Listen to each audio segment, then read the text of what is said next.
Ey балдар, азыр силер бир укмуш угасыңар. Ингуш эл жомогу уштугуй мүйүзтеке. Үштеке жайтка чыгат. Жашы картаң экөөсү менменсинген мактанчаак немелер экен. Экөө өздөрүнчө мүйүздөрү менен мактанчу болушат минтип. Бизге каршкыр кабылчу болсо өпкөсүн гана үзмөкпүз, ия. Жаштеке үн чыгарбайт. Жашыл чөптү кыркылдата остоп гана урчук таштарга мүйүзүн кайрап жүрө берет. Үчөө кечки маалда кезүүдөн кайтат. Карт текелер алдыга озуп кетет.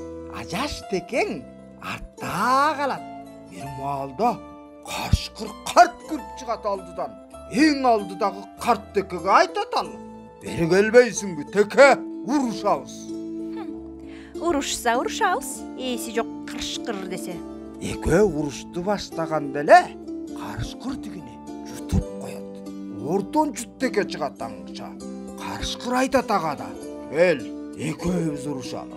Урушса урушабыз, эси жок десе. Ал экөө да урушту баштап, каршкыр аны тез эле жутуп коет.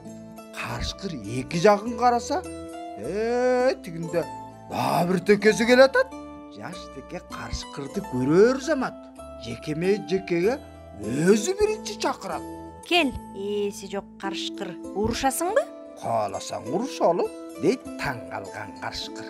Каршкыр көздү ачып жумганча жаштеке учуп келип, устуйган мүйүзү менен кадап калат.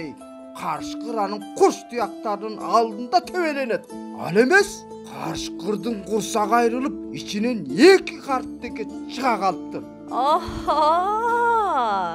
Экөөңөрдөн каршкыр катты корккон турбайбы? Деген жаштеке кенебестен алдыга түшөт. Ал эми карттекелер баштары шылкыйып жаштекени ээрчип жөнөгөн экен.